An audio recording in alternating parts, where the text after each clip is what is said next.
नमस्कार, बहुत स्वागत है आपका आश्रम यूट्यूब चैनल पर। आज हम बात करेंगे इन रेखाओं के विषय में। हमारी हथेली की इस तरफ जो इस प्रकार से कई रेखाएं होती है, इस प्रकार से ये रेखाएं चंद्र क्षेत्र के बाद ये मंगल क्षेत्र पर भी रहती है और बुध क्षेत्र पर भी रहती है।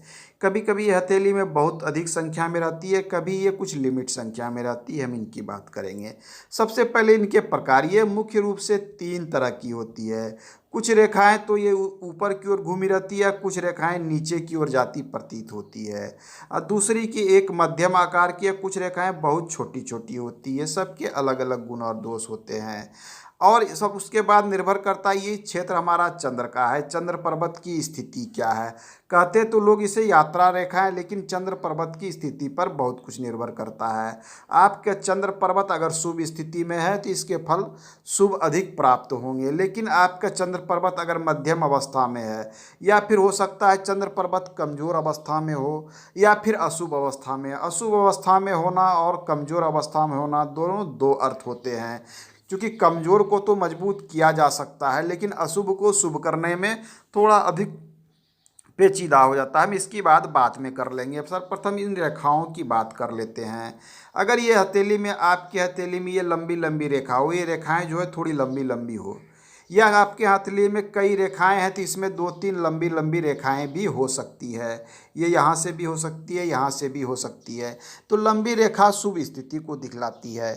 आपके दूर की यात्रा, ये यात्रा आपके देश में भी दूर के क्षेत्र का हो सकता है और विदेश में भी हो सकता है। आप कार्य के क्षेत्र, कार्य के कारण जीविको मतलब अपने जीवन के उपार्जन के कारण कार्य के क्षेत्र में आप बाहर रह के कार्य कर सकते हैं, विदेश यात्रा कर सकते हैं, अपने जन्म स्थान से दूर रह के कार्य करेंगे, ऐसा कुछ ये बताता है। साथ में आपको यात्रा से लाभ, दूर से पैसा आएगा, दूर का धन आएगा, इन सब बातों को ये लंबी लंबी रेखाएं बताती है। ये रेखाएं अगर साफ सुथरी हो तो सबसे अच्छी और अति उत्तम कही जाती है। साथ में अगर चंद्र पर्वत शुभ स्थिति में हो तो इसके पूर्णतः शुभ फल प्राप्त होते हैं। लेकिन जब यहीं पर हम छोटी छोटी रेखाओं को देखते हैं, इस प्रकार से छोटी छोटी रेखाएं रहती है, इस प्रकार से कई एक, तो ये छोटी रेखाएं क्या कहती है? छोटी रेखाएं आपके कार्य में अस्थिरता को दिखलाती है। ये आपको बहुत अधिक यात्रा तो नहीं कराती है, लेकिन आप जो भी कार्य करते हैं उसमें अस्थिरता, परिश्रम अधिक करते हैं, प्राप्ति कम होती है, या यात्रा होती भी है तो बहुत अधिक शुभ यात्रा नहीं होती है, उससे लाभ प्राप्त नहीं होता। लाभ प्राप्त भी होता है तो कम प्राप्त होता है। आप बाहर जाके कार्य भी करते हैं तो बहुत अधिक धन को जमा नहीं कर पा रहे हैं, या करते भी हैं तो खर्च हो जाती। इस तरह की चीज़ों को ये छोटा छोटा रेखाएं दिखलाती है।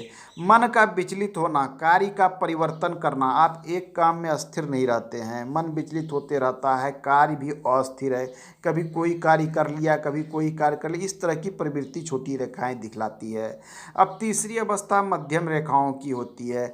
मध्यम रेखाएं मिली जुली फल देती है, लंबी और छोटी रेखाओं दोनों का कॉम्बिनेशन के अनुसार। यह पूर्णतः निर्भर करता है आपके चंद्र पर्वत की स्थिति पर। चंद्र अगर शुभ स्थिति में हो तो सब कुछ शुभ होने की संभावना अधिक हो जाती है। अशुभ स्थिति में रहने पर इसके शुभ परिणाम कम प्राप्त होते हैं।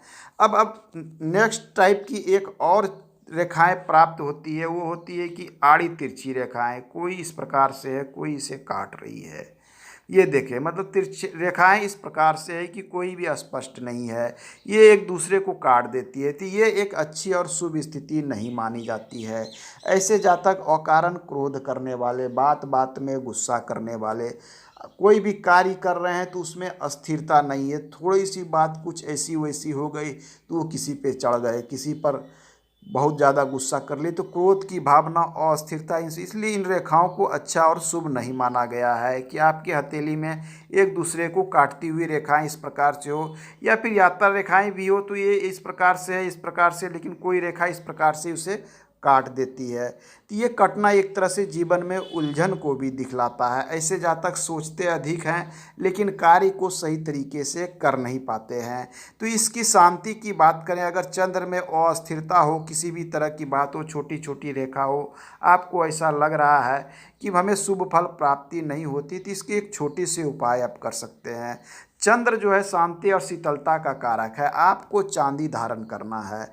आप कड़े के रूप में धारण कर सकते हैं, अंगूठी के रूप में धारण कर सकते हैं, गले में धारण कर सकते हैं। आपको किसी भी परिस्थिति में आप चांदी को धारण करें, आपको शुभ फल की प्राप्ति होगी। आपको अगर बहुत अधिक नुकसान हो रहा है चंद्र के कारण और इन रेखाओं के कारण, तो आपको उसमें शांति मिलेगी।